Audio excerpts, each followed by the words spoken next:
Hey,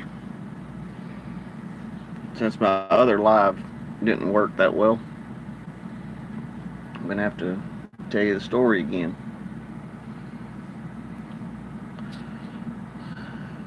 Back in about 2008, when I was driving, I was out in uh, Idaho, where I was headed up to northern Idaho to pick up a load of potatoes at Owata or actually it was fries, French fries, to take to um, Martin Brower, which is McDonald's. The distributing for McDonald's is Martin Brower in Port Allen, Louisiana. One of them, one of the distributors. Well, anyway, I was at the Flying J. I had just pulled into the Flying J truck stop there in Boise, small place. I think they all had enough room for about 40 trucks. It wasn't that many. Well, parking lot was pretty much full. Only had one spot open. Well, I'm backing into it, and as soon as I reached down to set the brakes, or actually after I set the brakes, there's a knock on my door. Right then I thought to myself, I was like, oh hell no. I'm not going to deal with this bullshit tonight. I'm tired. I'm ready to just get in bed, lay it down for a while, get up in the morning, drive. I think I was like 30, 40 miles away. It wasn't far. So you drive up, get to my appointment, get loaded, and get the hell out, head towards Port Allen. Well, anyway, I just kind of looked down, and there was a chick standing there, and she never made eye contact with me that much. I mean, it was obvious that she had never done anything like that before, that she had never approached a perfect stranger or anything. Well, let's see if my phone can stay on. Yep, sorry about the glare. But anyway, she's standing there and she says, I don't mean to bother you, but do you need anything? My first thought was, yeah, get the fuck away from my truck, but I didn't say that. I just looked down at her and I said, how old are you? She's like, oh, I'm 18. I asked her again.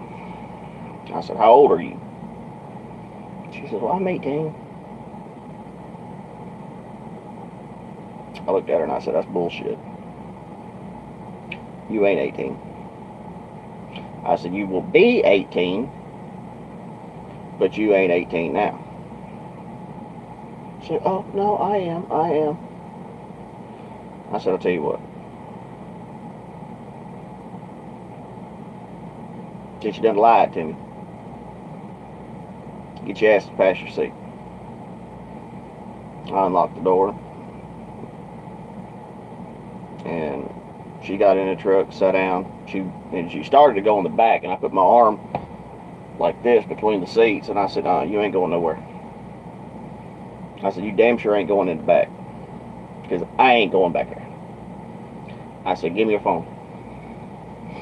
She's like, my phone? I said, yeah, your cell phone. Give it to me now.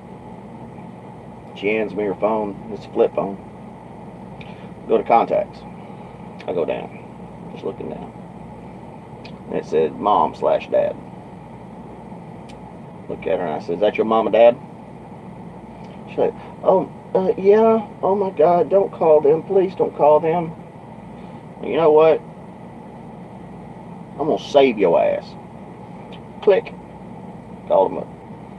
A guy answered the phone. Like I said, it was probably like 11 something central, so it was like 10 something mountain time zone. I don't remember the exact time. And I pick up the phone and he's like, "Hello?" I said, "Yes, sir.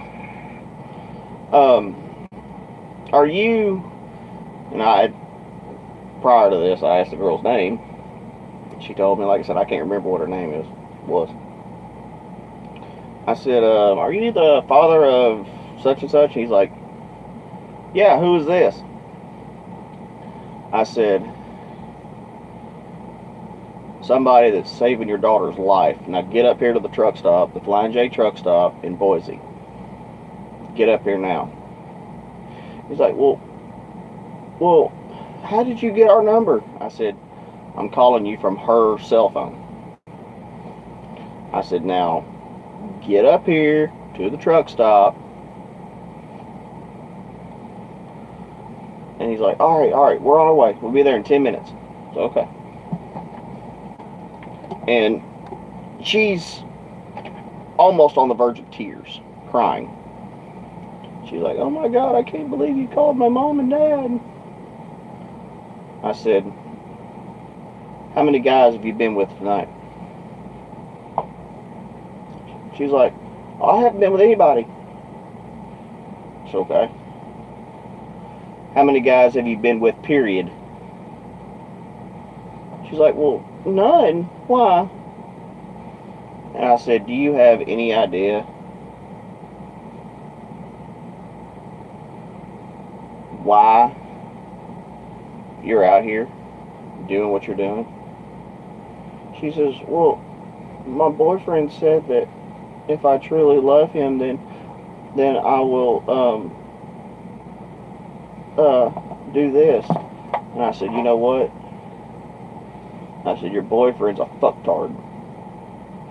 I said, "You know what he's doing?" She's like, "Well, I'm proving that I love him." And I said, "No, you're not." I said, "If you would have slept with any driver out here," I said, "guess what? You would have been his hoe."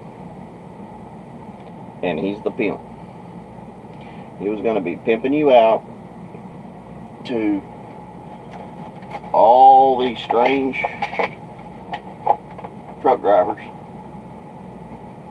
Damn, almost full can. Cool. And yes, I did Longhorn. Straight long cut. And I said, you would have been his hoe. And I said, "Did he tell you what to charge?" She's like, "Yeah." That's okay. "What was it?" She says, "Well, he told me to charge $20 for top only and $100 for everything." And I said, "You know what? That's actually the going price." That were that just out of curiosity would ask the girls, "Hey, how much you charging?" And of course they would tell him, and he would say, "Oh hell no, that's too rich for my blood." But anyway, her mom and dad show up, utterly grateful, and they look at her and they say, "Why are you here?" And she said her boyfriend's name. I don't remember what her boyfriend's name is now. I really don't care. And they're like, "Okay." And that I had called them. And I told them right then, I said, I said, you know why she's here? They're like, no. I said, her boyfriend told her that if my ear is going to pop, that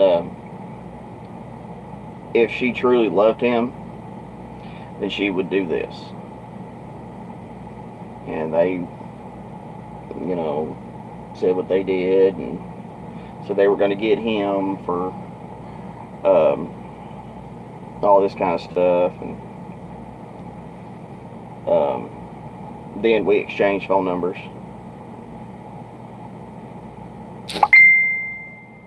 And I talked to him for a while, and then just lost touch. But for any of you guys that think that you can get with a young girl and you tell them, hey, if you do this, if you truly, truly love me, you'll do this. You know what? That's fucked up. That's beyond fucked up. That's not her proving her love to you. That's you taking control over her and her body. You telling her, hey, won't you come be my hoe? You make money for me. But at what expense? The girl's life, the girl's chances of ever being happy again. Just ruined her. Just ruined her for anybody and everybody. That's my rant for this evening.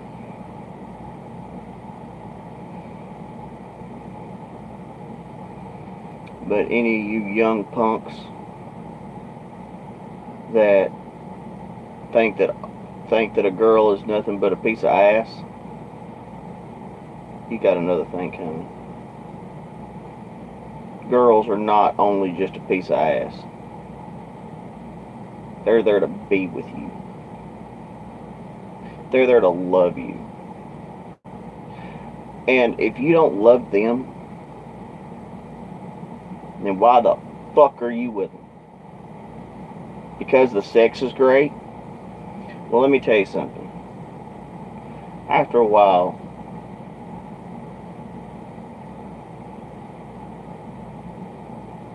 sex don't mean anything. Sex is a perk in a relationship. It does not make the relationship.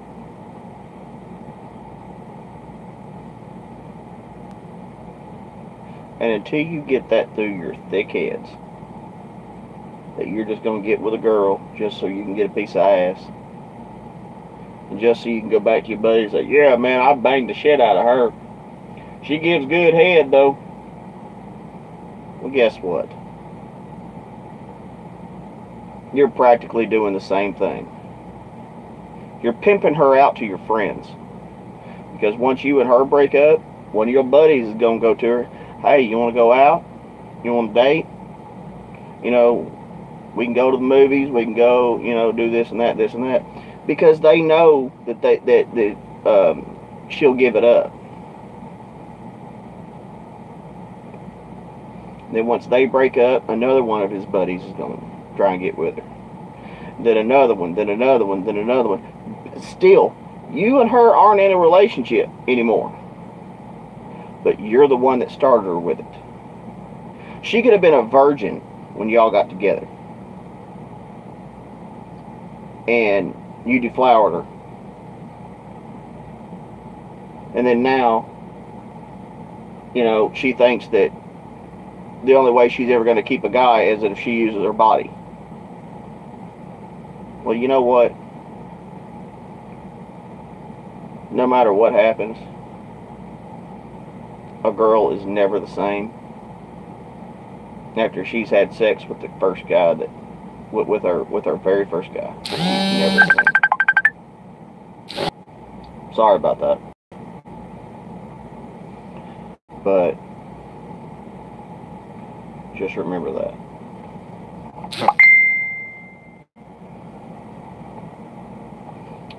If y'all want me to